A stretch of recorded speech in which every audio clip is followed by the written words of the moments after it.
हमने अपनी पिछली वीडियो में देखा कि भारतीय संविधान दुनिया का सबसे बड़ा लिखित संविधान है। और एक चीज़ और है जो हमारे संविधान पे सटीक बैठती है। एक हिंदी का मुहावरा है, कहीं कहीं कहीं का रोड़ा भानुमति ने कुनबा जोड़ा। तो ये हमारे संविधान पे बिल्कुल ठीक बैठता है। कुछ लोग विद्वान मानते हैं कि भाई भारतीय संविधान क्या है, भानुमति का पिटारा है। यहाँ से तात्पर्य यह है कि भाई हमारे संविधान में अलग अलग संविधानों से कुछ ना कुछ लिया गया है, जैसे कि भानुमति ने भाई अपने पिटारे में काफ़ी चीज़ों को समेटा था। ठीक है, तो चलिए आज की हम बात करते हैं। और मैं अपना राणा आपका फिर से स्वागत करता हूँ भाई हंसवाहिनी क्लासेज में। और आज का जो हमारा वीडियो है वो है भारतीय संविधान के स्रोत, कि भाई भारतीय संविधान में कहाँ कहाँ से कौन सी चीज़ें आई हैं, या हम कहें कि भानुमति ने अपने पिटारे में कहाँ कहाँ से कौन सा सामान समेटा है। तो अगर हम बात करें सबसे पहले, तो जो भारत शासन अधिनियम है ये भारत के संविधान का मूल स्रोत है। मतलब यहाँ पर लगभग कुछ विद्वान मानते हैं या किताबों में लिखा है कि लगभग 250-250 अनुच्छेद एज इट इज उठा लिए गए हैं हमारे भारत शासन अधिनियम से, और 65 से 70% तक हमारा भारत शासन अधिनियम से आया है हमारे संविधान में। और अगर हम दूसरे स्रोत की बात करें तो भाई ब्रिटिश संविधान है। और भारत क्या रहा है, भारत लंबे समय से भाई अंग्रेज़ों का गुलाम रहा है, तो वहाँ से कुछ ना कुछ लिया है। हालांकि जो ब्रिटेन का संविधान है या हम कहें इंग्लैंड का संविधान है वो अलिखित माना जाता है। ये मैंने पहले भी बता रखा है कि ब्रिटेन का संविधान क्या माना जाता है, अलिखित। ठीक है, लेकिन फिर भी वहाँ पे परंपराओं के हिसाब से कानून बने हैं, तो वहाँ पर संसदीय शासन प्रणाली थी। तो हमारे यहाँ पे ब्रिटेन के संविधान से संसदीय शासन प्रणाली आई है। पेपर में आता है कि संसदीय शासन प्रणाली कहाँ से ली गई है, तो कहाँ से ली गई है भाई, ब्रिटेन से ली गई है। साथ में द्विसदनात्मक व्यवस्था। द्विसदनात्मक का मतलब है कि हमारे यहाँ जैसे लोकसभा और राज्यसभा 2 सदन है, तो ये व्यवस्था कहाँ से आई है, ब्रिटेन से आई है। और लोकसभा के प्रति सामूहिक उत्तरदायित्व, ठीक है, ये लोकसभा का सामूहिक उत्तरदायित्व लिख दिया मैंने। ठीक है, लोकसभा के प्रति सामूहिक उत्तरदायित्व।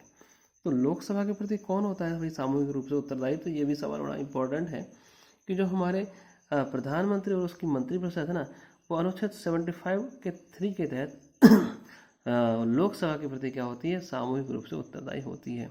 ये कहाँ से आया है, ये भाई ब्रिटेन से आया है। और राष्ट्रपति, देखो ऐसा बोला जाता है कि जो भारत का राष्ट्रपति है वो ब्रिटेन के महारानी या महाराज के समान नाम मात्र का प्रमुख है। क्योंकि भाई हमारा जो ये प्रोसेस है या हम कहें कि ये प्रावधान है, हमने कहाँ से लिया है, ये हमने ब्रिटेन से ही लिया है। इसीलिए हमारा जो राष्ट्रपति है वो ब्रिटेन के महारानी होंगी तो महारानी, और महाराज होंगे तो महाराज के जैसे नाम मात्र का प्रधान होगा, लेकिन वास्तविक शक्ति मंत्रिपरिषद या हम कहें प्रधानमंत्री में निहित होगी। और ब्रिटेन से क्या लिया गया है भाई, विधि का शासन लिया गया है और एकल नागरिकता ली गई है। तो एकल नागरिकता या इकहरी नागरिकता, ठीक, कई बार बच्चों को समझ में नहीं आती एकल क्या, तो उसको बोला जाता है इकहरी।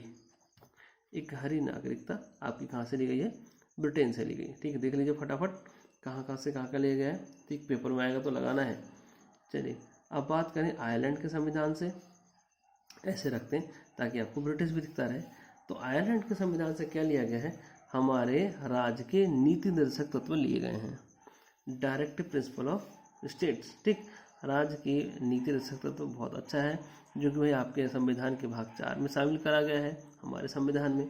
और राष्ट्रपति राज्यसभा के जो 12 सदस्यों को मनोनीत करता है, ये प्रोसेस भी हमारी कहाँ से आई है, आयरलैंड के संविधान से आई है। राष्ट्रपति ऐसे 12 लोगों को मनोनीत करता है जो भाई साहित्य, खेल, साहित्य, कला, विज्ञान, पत्रकारिता इत्यादि में क्या हो, अग्रणी हो। तो इन सबको ऐसे मेंबरों से 12 लोगों को चुनकर राष्ट्रपति राज्यसभा में भेज देता है।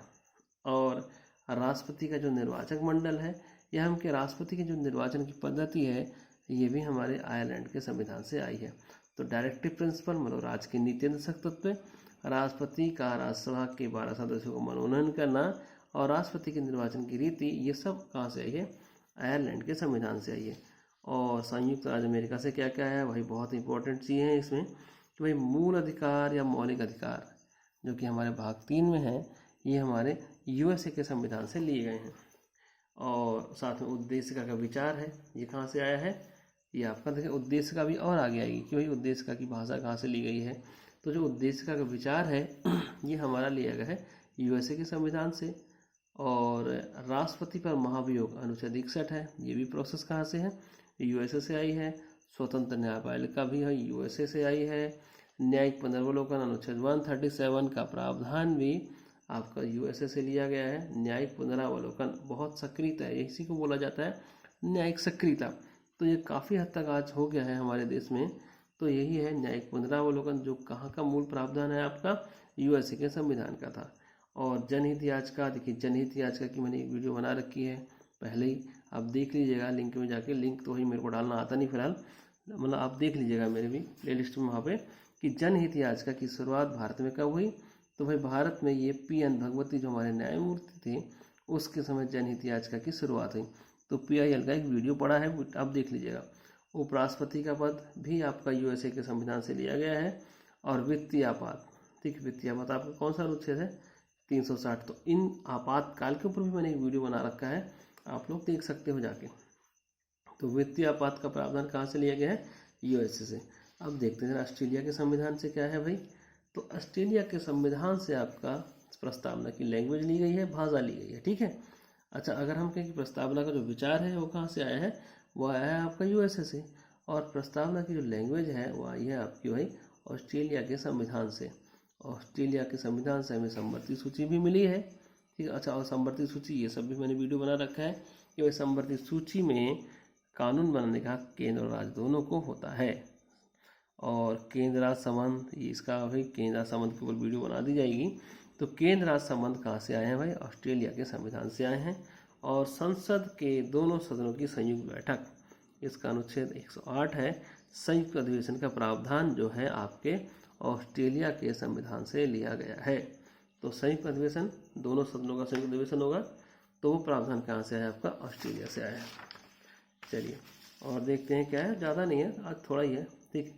तो अगर हम बात करें कि कनाडा के संविधान से, तो हमारा कनाडा के संविधान से क्या लिया गया, ठीक है। तो कनाडा के संविधान से हमारा एक तो संघीय शासन प्रणाली है भाई, इसका वीडियो मैंने पहले ही बना दिया है भाई, हमारे भारतीय संविधान की विशेषताओं में कि भाई संघीय शासन प्रणाली होती क्या क्या है, ठीक। तो संघीय शासन प्रणाली आपके कनाडा से है। और अवशिष्ट शक्तियाँ, ये भी आपके यहाँ से ही कनाडा से आई हैं। तो अवशिष्ट शक्तियाँ क्या होता है एक्चुअली, कि जो शक्ति ना तो संघ सूची में है, ना ही राज्य सूची में, और ना ही समवर्ती सूची में, तो वो क्या है, एक अवशिष्ट शक्ति है। तो उस पर कानून बनाने का किसको हो जाता है भाई, केंद्र सरकार को हो जाता है। तो ये प्रोसेस कहाँ से ली गई है, आपकी कनाडा से ली गई है भाई। क्या, संघीय शासन प्रणाली और अवशिष्ट शक्तियाँ, साथ में सशक्त केंद्र को भाई मजबूत बनाया गया है कनाडा के संविधान की जैसे।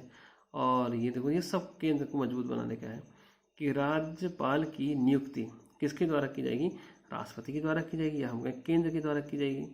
तो जो भाई राष्ट्रपति जिसकी सरकार होगी, राज्यपाल भी वास्तव में उसी का होता है, क्योंकि उसकी नियुक्ति कौन करते हैं, राष्ट्रपति करते हैं। और राष्ट्रपति उसी को नियुक्त करते हैं जिसको भाई केंद्र सरकार नामित करती है, सही है।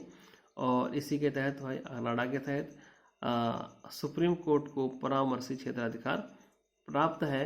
किसको, अगर भारत का राष्ट्रपति उससे सलाह मांगता है तो भाई उसको क्या देगी, वो परामर्शी क्षेत्राधिकार है। किसको, सुप्रीम कोर्ट को। सुप्रीम कोर्ट ही उनको क्या देगा, परामर्श देगा।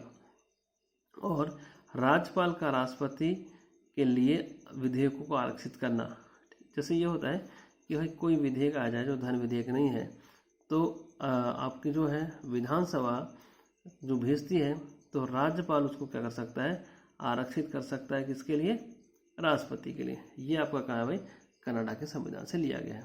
अब बात करें कि दक्षिण अफ्रीका के संविधान से क्या लिया है भाई, तो दक्षिण अफ्रीका के संविधान से संविधान संशोधन की प्रक्रिया ली है। अनुच्छेद कौन सा, 368। और इसके ऊपर भी मैंने एक पूरा वीडियो बना रखा है कि भाई संविधान संशोधन की प्रक्रिया कैसी है, ठीक।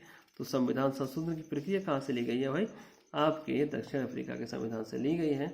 और राज्यसभा के सदस्यों का निर्वाचन भी आपका दक्षिण अफ्रीका के संविधान से प्रेरित है। अब बात करें सोवियत संघ या पूर्व सोवियत संघ USSR, तो यहाँ से हमारे मौलिक कर्तव्य या मूल कर्तव्य लिए गए हैं, ठीक। कौन से, मौलिक कर्तव्य या मूल कर्तव्य। और आगे बढ़ जाते हैं तो जर्मनी के वाइमर भी बोला जाता है कई बार, या वीमर बोला जाता है। तो जर्मनी के जो वाइमर संविधान है या वीमर संविधान है, उससे आपात उपबंध लिए गए हैं। अनुच्छेद 352, अनुच्छेद 356, ठीक है। तो इनकी वीडियो मैंने बना दिया है, आप देख सकते हैं जाके कि भाई आपात उपबंध कहाँ से लिखे हैं, जर्मनी से लिखे गए हैं, और कितने कितने प्रकार के हमारे यहाँ आपात आए थे ये आप देख सकते हो। ठीक, और फिर है फ्रांस से क्या लिया है भाई हमारे यहाँ, तो फ्रांस से हमारे यहाँ क्या लिया है, गणतंत्रात्मक व्यवस्था। ठीक है, हम कहें कि गणतंत्रात्मक शासन प्रणाली हमारे यहाँ आई है फ्रांस से। और जापान से क्या लिया है, तो जापान से लिया गया विधि द्वारा स्थापित प्रक्रिया। ठीक है, जापान से क्या लिया गया है, विधि द्वारा स्थापित प्रक्रिया। और अगर हम ब्रिटेन से कहें तो भाई विधि का शासन, तो दोनों में फ़र्क है भाई, ब्रिटेन का है विधि का शासन और यह विधि द्वारा स्थापित प्रक्रिया। तो भाई आगे की जो वीडियो है अब हम बाद में बनाएंगे, ठीक है, और बाद में डाली जाएगी। तब तक के लिए भाई धन्यवाद।